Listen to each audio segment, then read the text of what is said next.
Salyonni yaxshi ko'radi ular bormi? Makaronlarni. Bodring.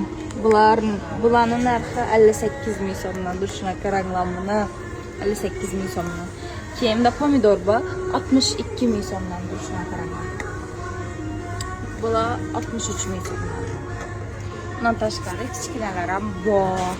Umundayna 20 ming so'm bular. Bu 21 ming so'mdan dummasi. Dumma yaxshi ko'raman men ham salyonni narsalarni.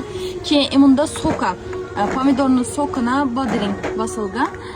Buni narxi 35 ming so'mdan ekan. Imundan bor 24 ming so'mdan. Bular kichkinaroq varianti. Keyin bu bodring bilan pomidorni aralashgani 30 ming so'm. Bu o'zi ekan 24 ming so'm kichkinasi. Shuni olib yetadi lekin. O'zim ham palov pishirgan vaqt salyonlar bilan pomidorlar bilan suv oqizib yesangizlar yetadi.